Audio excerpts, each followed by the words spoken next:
25 বছরের টেস্ট ইতিহাসে 25টিও ওপেনিংয়ে 100 রানের পার্টনারশিপ নেই। 1999 সালে টেস্টে মর্যাদা পাওয়ার পর বাংলাদেশ খেলেছে 140টি টেস্ট, কিন্তু জানেন কি এত বছরে আমরা 100 রানের ওপেনিং জুটি বানাতে পেরেছি মাত্র 15 বার। হ্যাঁ, ঠিকই শুনেছেন, 25 বছরের টেস্টের ইতিহাসে 25টাও নেই 100 রানের পার্টনারশিপ। মোটে 15টা ওপেনিং পার্টনারশিপ 100+ রান ছুঁতে পেরেছে।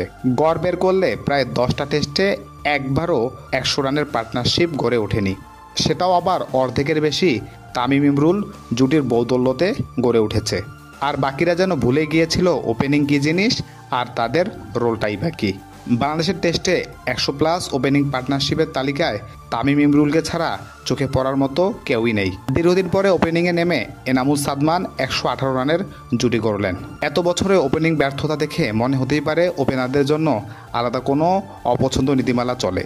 তামিম না থাকলে যেন ওপেনিং মানেই ইনিংসের মৃত্যু ঘণ্টা।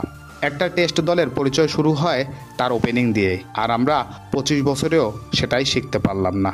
বাংলাদেশের টেস্ট ব্যাটিং উন্নতির কথা বলার আগে এই ওপেনিং ফোবিয়া থেকে বের হয়ে আসা জরুরি।